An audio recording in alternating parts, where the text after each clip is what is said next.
Assalamualaikum warahmatullahi wabarakatuh. Oke, eh, kali ini saya akan menjelaskan tentang materi air ya, sebagai media yang penting bagi kehidupan. Ini merupakan materi untuk pertemuan kedua untuk mata kuliah biokimia umum.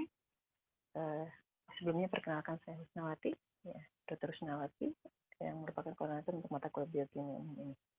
Oke, kita langsung saja ya. Ini adalah kompetensi yang diharapkan dari mahasiswa setelah mengikuti perkuliahan ini. Mahasiswa diharapkan dapat menjelaskan tentang makna dan peran air sebagai media kehidupan sel. Seperti kita tahu bahwa sel itu sangat membutuhkan air agar bisa melakukan proses-proses kehidupannya. Nanti kita lihat apa sih peran penting dari air dalam proses, khususnya proses yang melibatkan mekanisme biokimiawi. Ya, kenapa air begitu penting? Yang pertama kita tahu bahwa air merupakan molekul yang paling banyak di permukaan bumi. Jika kita lihat struktur bumi, ya, lebih dari 50%-nya diliputi oleh air. Air juga menyusun sekitar 40-90% dari volume sel hidup. Pada manusia, 60% komponen penyusun sel tubuhnya adalah cairan, ya, yang ada di pembuluh darah maupun di dalam sel-sel. Nah, perlu diketahui bahwa senyawa-senyawa kimiawi ya yang ada di dalam suatu sel itu agar dapat melakukan aktivitas metaboliknya itu membutuhkan air ya, sekitar 65% dari proses yang melibatkan struktur dan fungsi biomolekular sel. Jadi penting sekali peran air dalam kehidupan. Kemudian air juga berperan sebagai pelarut, reaktan, produk, ya. Dan nantinya dalam berperan juga sebagai pengontrol pada berbagai reaksi biokimia. Jadi kita akan lihat contoh-contohnya seperti apa sih peran air sebagai pelarut dan lain-lainnya. Oke, ya mungkin semua sudah tahu ya rumus molekul dari air ya, H2O. Jadi tersusun atas 2 atom hidrogen dan 1 atom oksigen. Ya, air berfungsi sebagai medium ya bagi transport elektron dan reaksi enzimatis di dalam sel. Ini ada beberapa sifat air. Yang pertama, air dapat mengionisasi. Sifat air ini nantinya akan sangat berpengaruh terhadap komponen sel. Ya, misalnya pada enzim, protein, asam nukleat, dan lipid. Air juga mempunyai sifat di mana titik didihnya adalah sebesar 100 derajat Celcius dengan titik lebur 0 derajat Celcius. Nah, ini perlu dilihat bahwa energi yang dibutuhkan untuk menguapkan air itu adalah sebesar 540 kalori per gram, energi yang cukup besar ya. Karena itulah gaya tarik salah satu faktor yang menyebabkan gaya tarik kuat antar molekul-molekul air yang berdekatan. Jadi nanti kita akan lihat kenapa sih air itu tidak bisa dipisahkan. Ada yang pernah mencoba untuk memotong air? Bisa nggak? Nggak bisa ya. Jadi kalau air dalam fase normalnya, cairan, bukan fase solid ya, itu tidak bisa dipisahkan. Kenapa? Karena ada, salah satunya adalah karena gaya tarik yang kuat antara molekul-molekul air yang berdekatan. Nanti juga kita akan lihat ada ikatan-ikatan tertentu yang menyebabkan air itu memiliki gaya tarik yang kuat. Air juga bersifat polar.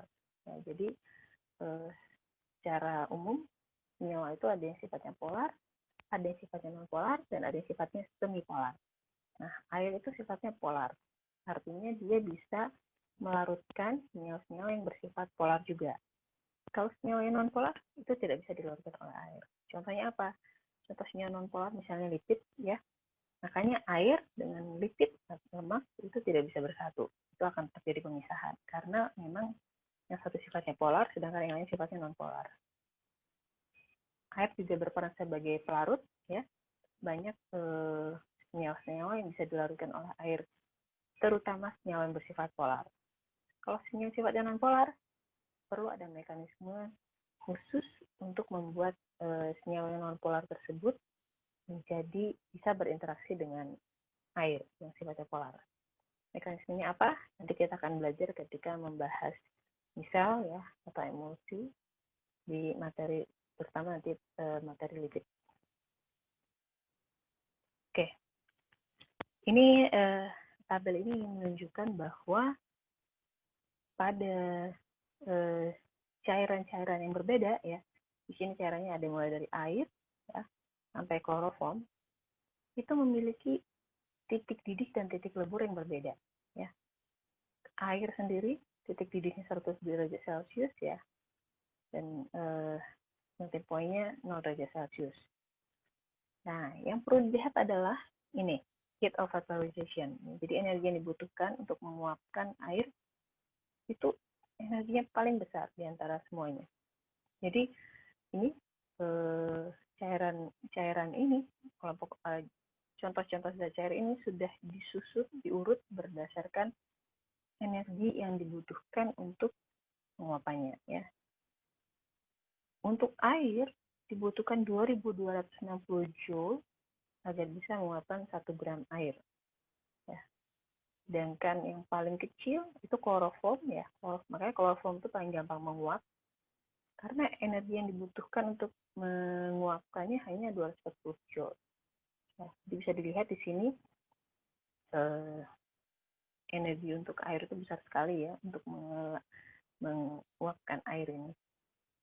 Ini nilai ini dihitung pada kondisi tekanan atmosfer yang sama ya, dan pada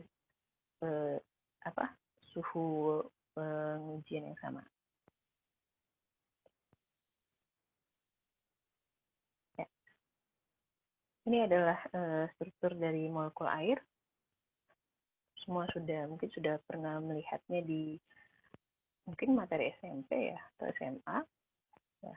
Air itu seperti disampaikan tersusun atas 2 atom hidrogen dan 1 atom oksigen, sehingga ketika disusun dia akan membentuk P ya. Jadi oksigen, kemudian hidrogen ini ikatannya. Oke. Karena tersusun atas atom hidrogen yang bermuatan positif dan oksigen yang bermuatan negatif, maka molekul air mempunyai dipol elektrik. Dipol itu kutub di 2, jadi dia ada 2 kutub elektriknya, ada positif dan ada negatif.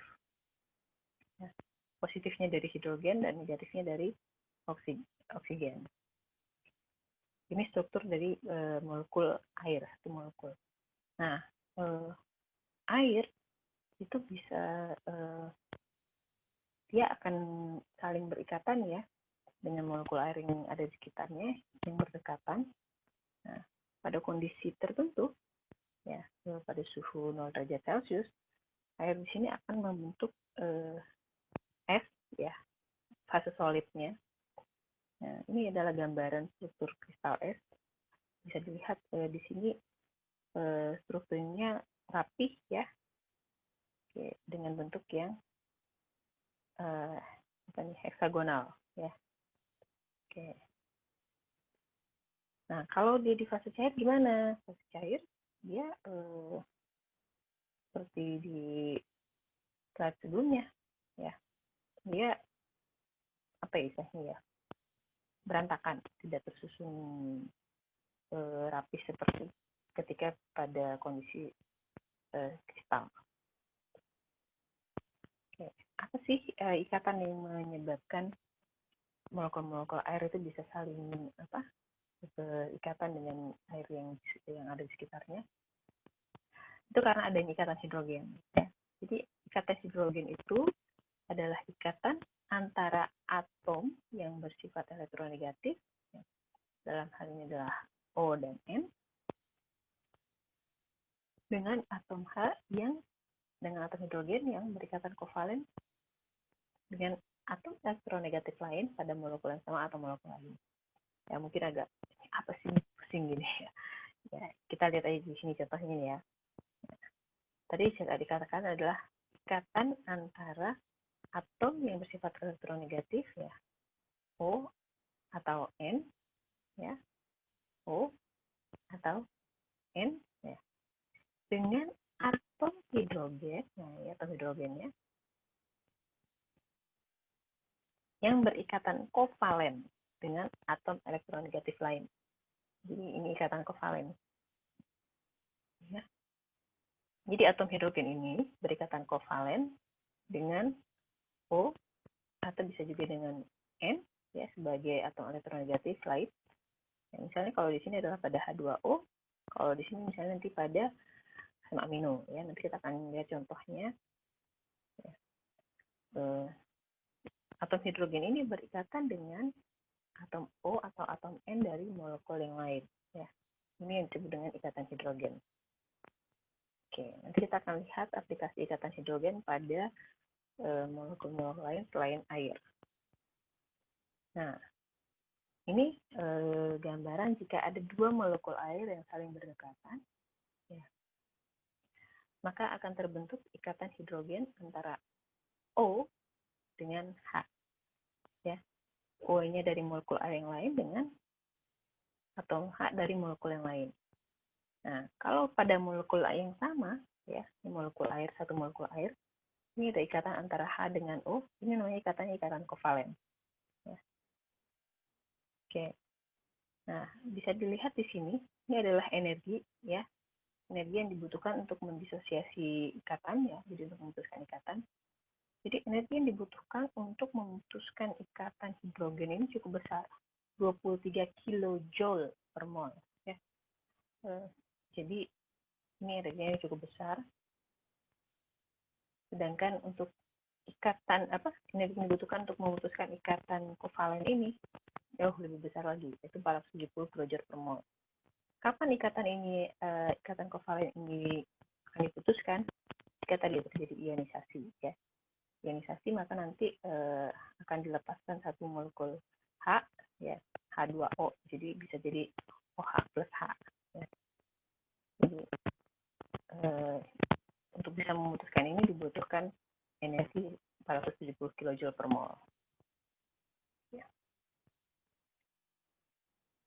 Ya. Oke, ya. Jadi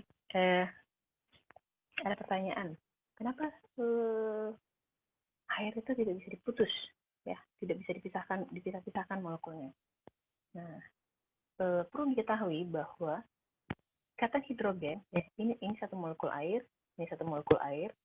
Nah, antara O dengan H ini ada ikatan hidrogen, ya.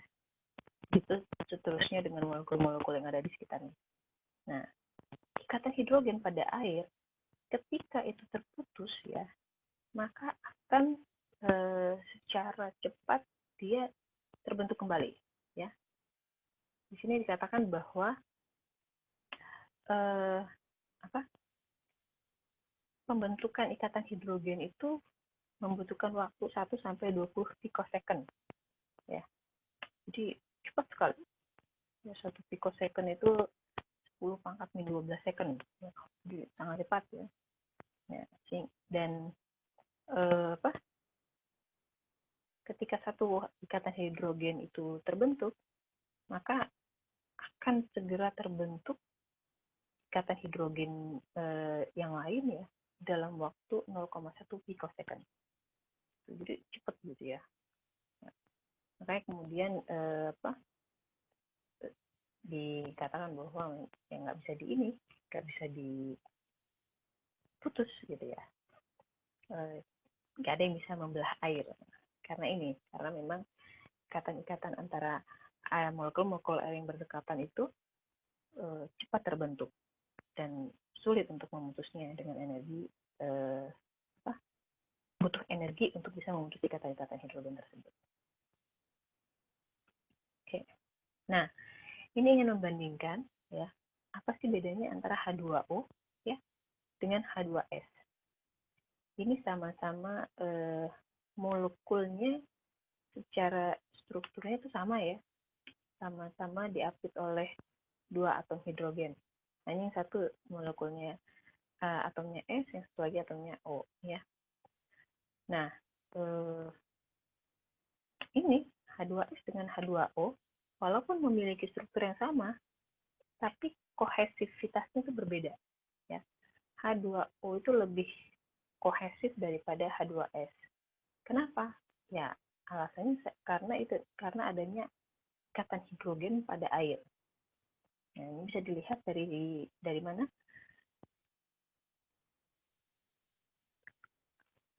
Ya, di sini kita bisa lihat ya. Sorry. Ya.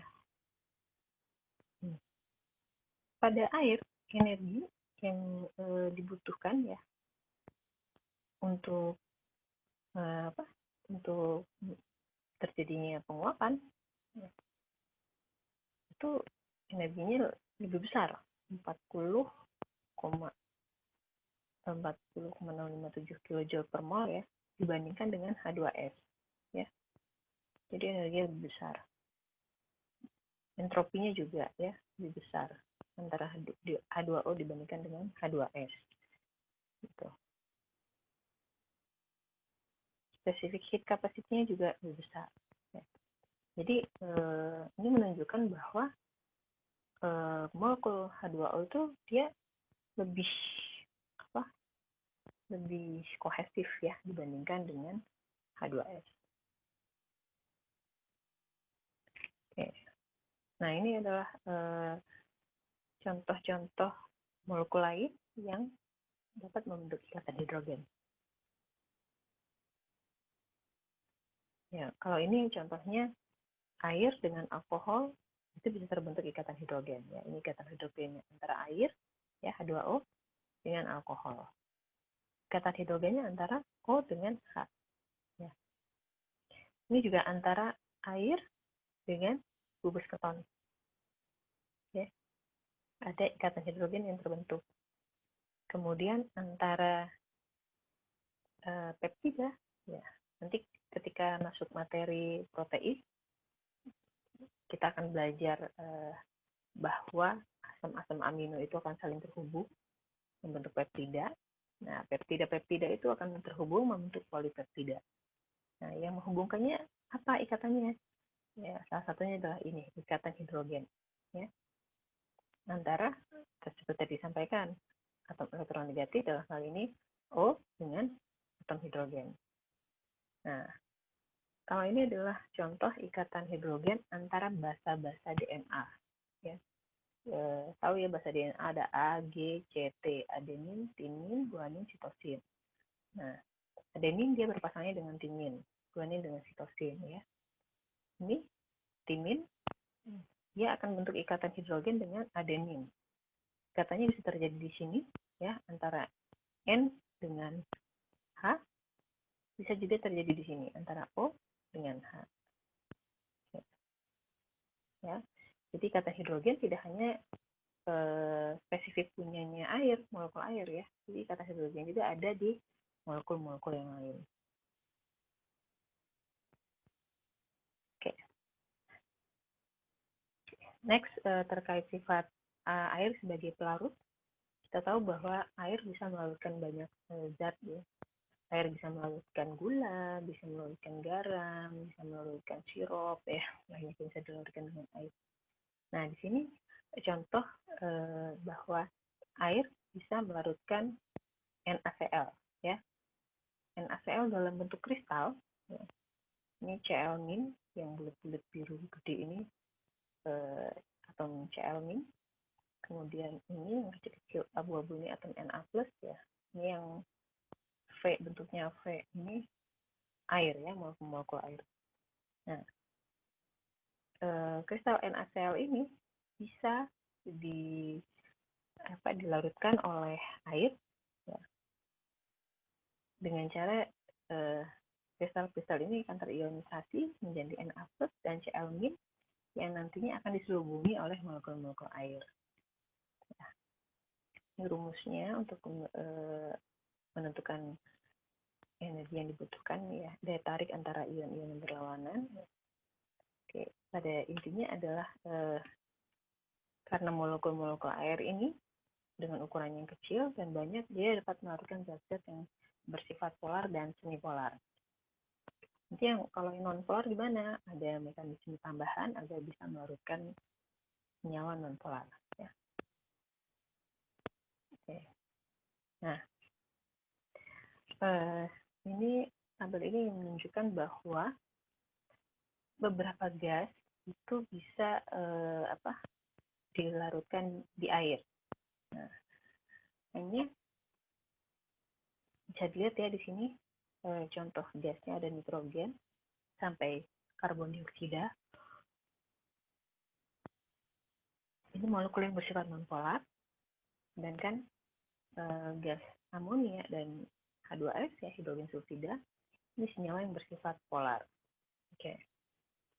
Tadi sudah disampaikan bahwa air itu sifatnya polar, maka dia lebih bisa melarutkan senyawa yang bersifat polar. Ini apa? Nah, ini adalah data kelarutan gas-gas tersebut di dalam air ya. Kita lihat di sini bahwa untuk nitrogen dia dalam 1 liter air itu dia hanya bisa larut 0,018 gram kecil ya.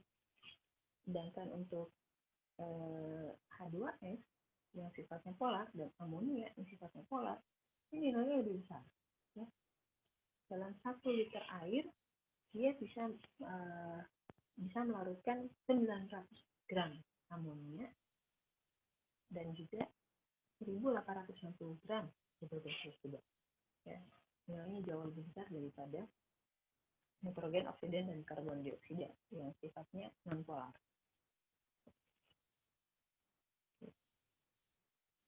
Nah, sebenarnya nanti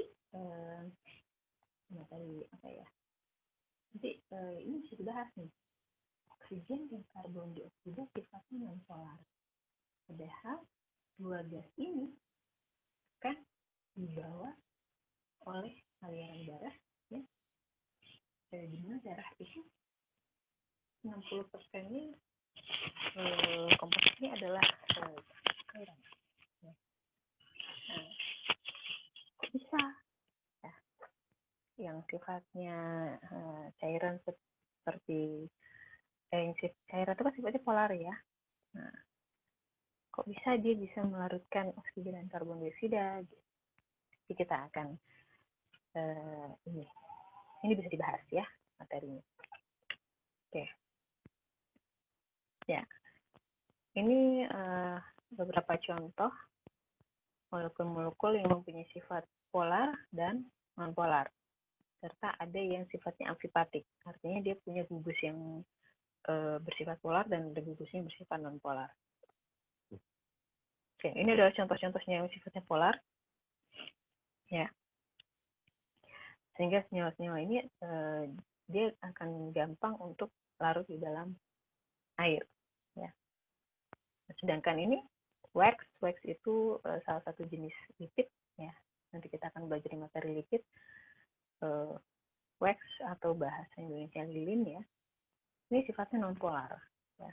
Non-polar sehingga dia tidak bisa dilarutkan oleh air. Tapi ada juga beberapa senyawa yang sifatnya amfipatik. Ada gugusnya yang non-polar, yang kuning ini non-polar, dan ada gugusnya yang bersifat polar, yang biru ini polar. Nah, kalau istilah lainnya adalah semi-polar ya. Jadi dia ada yang sifatnya non-polar dan ada yang sifatnya polar. Ini molekul-molekul amfipatik, dia bisa larut di senyawa-senyawa di pelarut-pelarut yang sifatnya polar, dan juga bisa larut di pelarut yang sifatnya non-polar. Oke, nah ini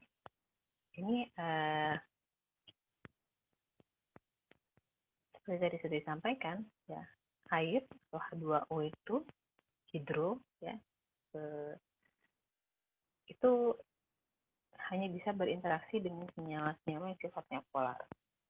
Nah, senyawa-senyawa yang bisa berinteraksi dengan air itu disebut dengan hidrofilik. Dia suka dengan air. Sedangkan yang sifatnya tidak bisa berinteraksi dengan air itu disebut dengan molekul-molekul hidrofobik. Ya. Nah, ketika ada senyawa aplikasinya gini,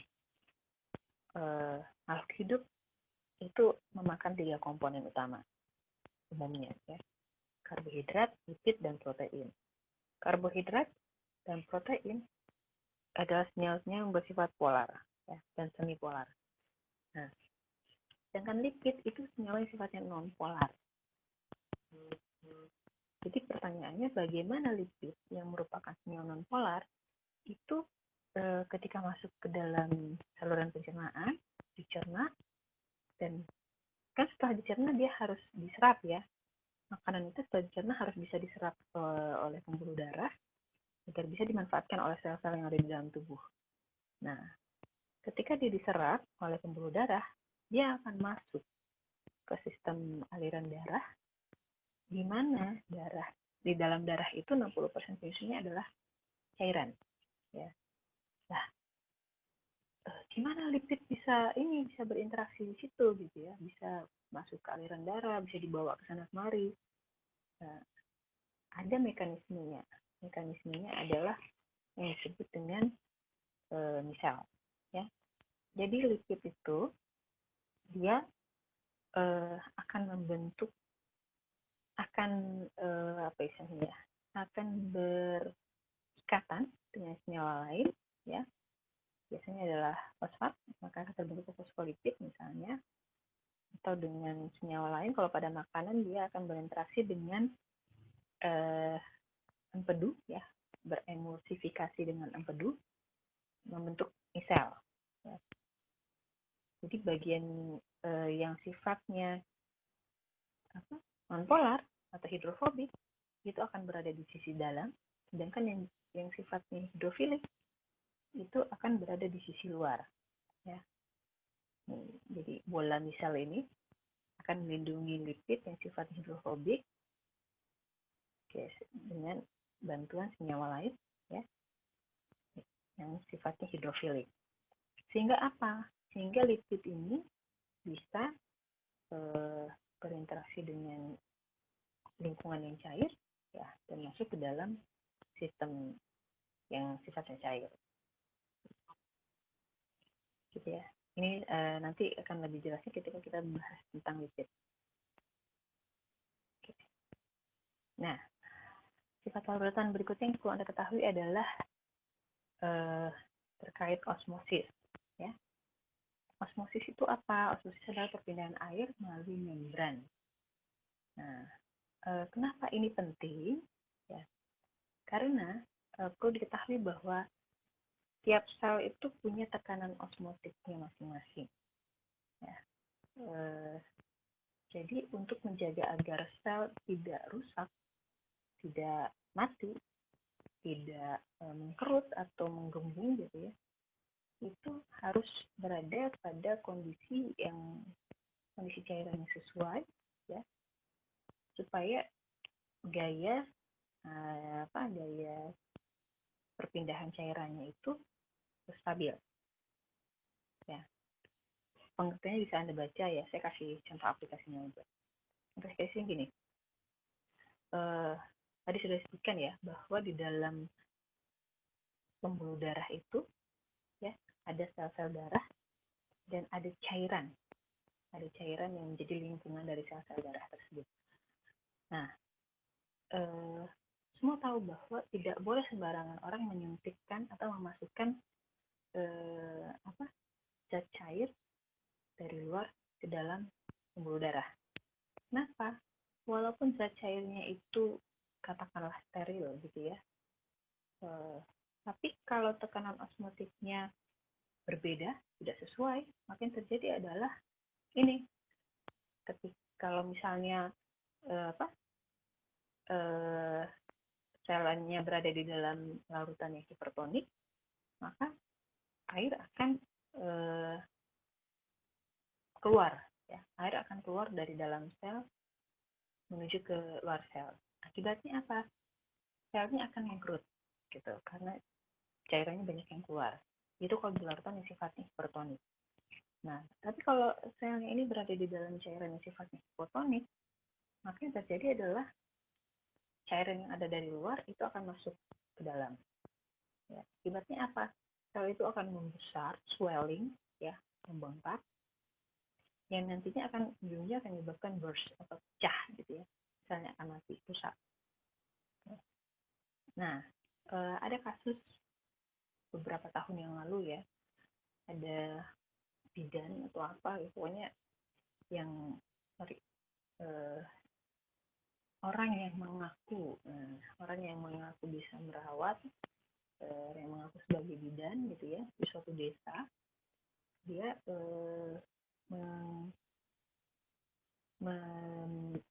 menyuntikkan ya infus ke pasien yang dirawatnya, tapi isi cairan yang dimasukkan itu bukan NaCl 0,7%, tapi cairan yang dimasukkan adalah sop, ya, air sop.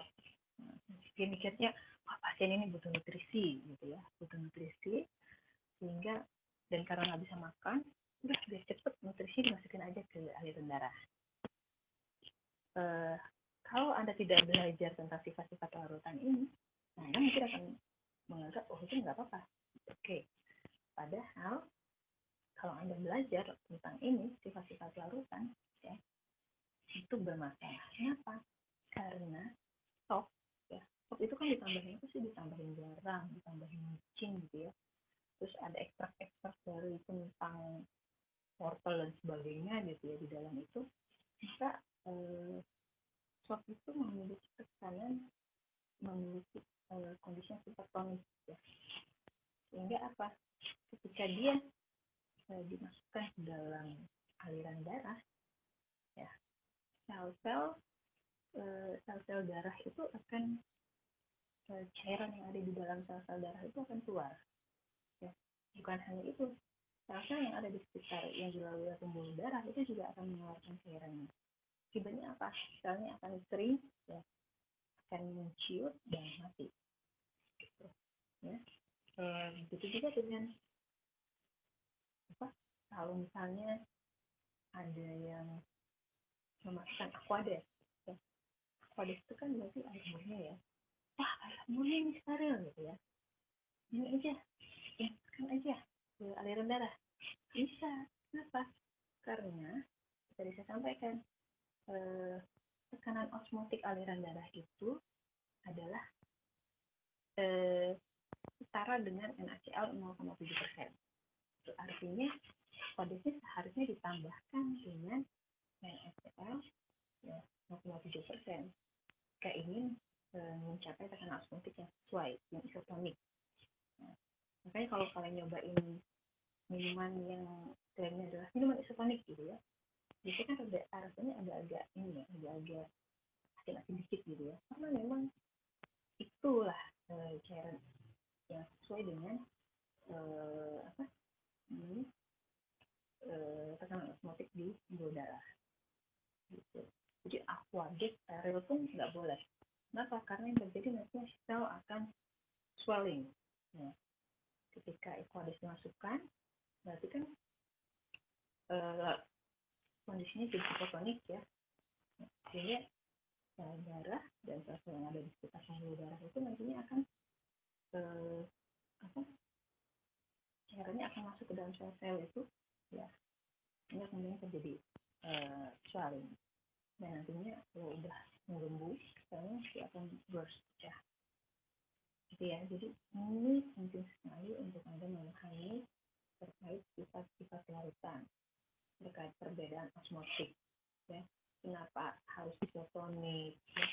Ini alasannya adalah ini. Oke.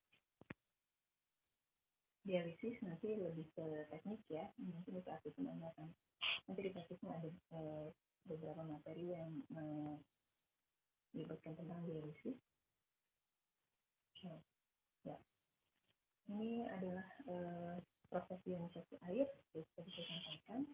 Ya, molekul H2O itu bisa dipecah menjadi H+ dan OH-. Jadi dengan memutus ikatan kovalennya. Nah, nanti untuk bisa memutus ikatan kovalen itu dibutuhkan energi, ya tadi sudah disampaikan berapa energi disosiasi yang dibutuhkan ya. Oke. Lanjut saja. Ya, oke. Perlu diketahui bahwa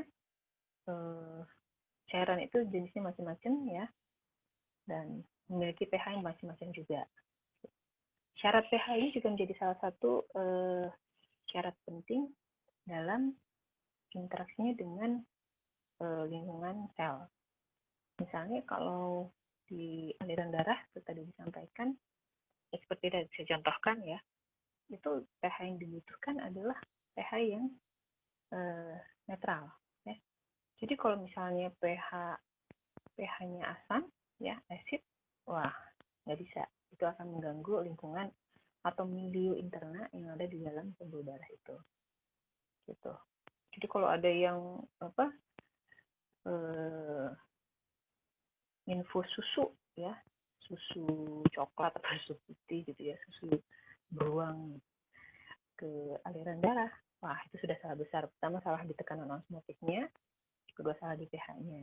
Ya walaupun ngakunya steril tetap aja ya. Oke. Air kelapa gimana? Nah, air kelapa itu mungkin air kelapa pada kondisi-kondisi kematangan tertentu memiliki tekanan osmotik yang sama dengan darah ya, dengan aliran darah.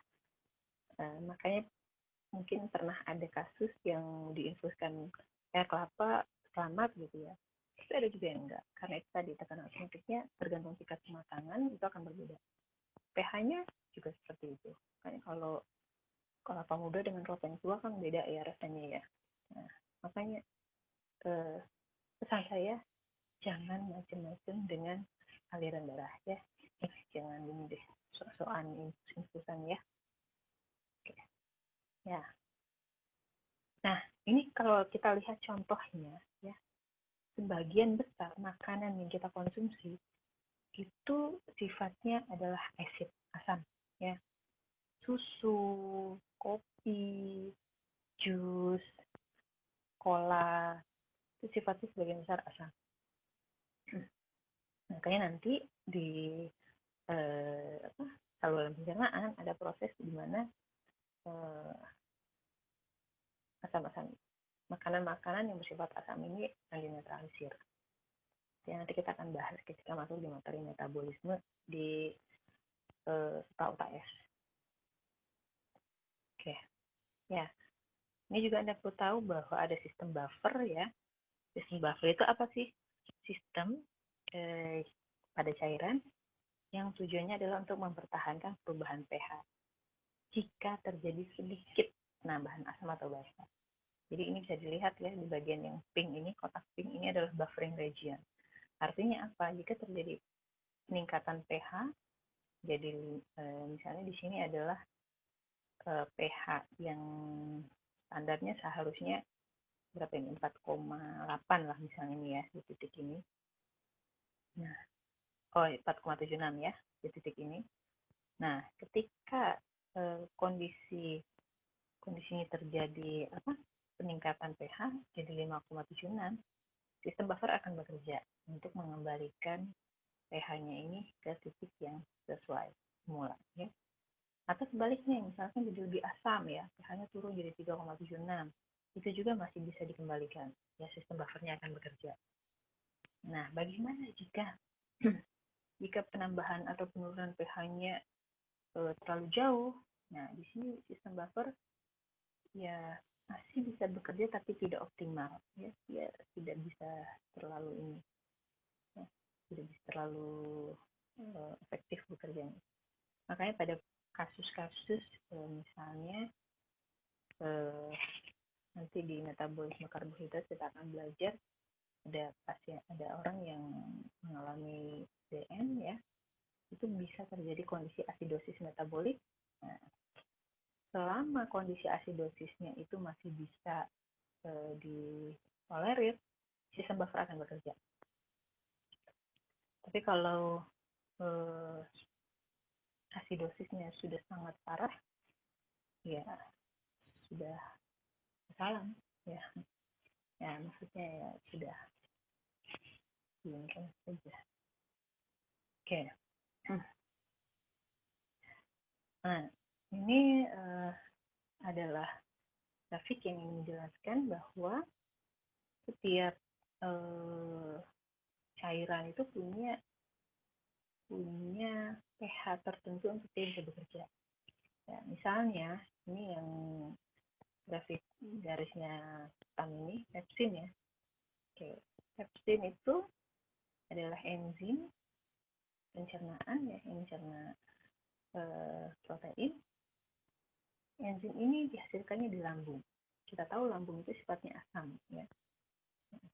Jadi enzim pepsin ini hanya bisa bekerja di pH asam, makanya dia adanya di lambung. Dia akan bekerja optimal di sini. Ketika enzim pepsin ini misalkan dia masuk ke usus yang pH-nya lebih netral, dia tidak akan aktif. Ya. Dia tidak akan aktif karena sekali lagi pepsin dia akan bekerja optimal pada pH asam. Nah, sebaliknya yang merah ini adalah enzim trypsin, sama-sama enzim mencerna protein juga ya, tapi ini dihasilkannya di usus. Ya. Di usus kondisi pH-nya adalah netral, nah, makanya ini juga sesuai untuk enzim trypsin agar bisa bekerja optimal. Oke. Nah, kemudian ada contoh yang lain adalah yang biru ini adalah enzim alkalin fosfatase. Ini enzim yang ada di tulang. Ya. Jadi dia aktifnya di pH basa, ya di atas 8. Gitu. Kalau misalnya pH asam gimana? Jangan di pH asamnya, pH netral saja dia sudah turun ininya, fungsinya tidak optimum lagi. Jadi cairan yang berbeda akan memiliki kondisi lingkungan pH yang berbeda. Jadi penting untuk nanti ketika Anda mempelajari materi enzim ya di pertemuan ke-4 gitu ya. Nah, penting untuk mengetahui bahwa ada pH optimum yang dibutuhkan agar bisa bekerja dengan optimal. Oke, itu saja materi terkait air yang bisa saya sampaikan. Selanjutnya akan kita diskusikan kalau ada kasus-kasus yang dibahas bisa diskusikan di grup ya. Terima kasih. Mohon maaf kalau ada kekurangan. Assalamualaikum warahmatullahi wabarakatuh.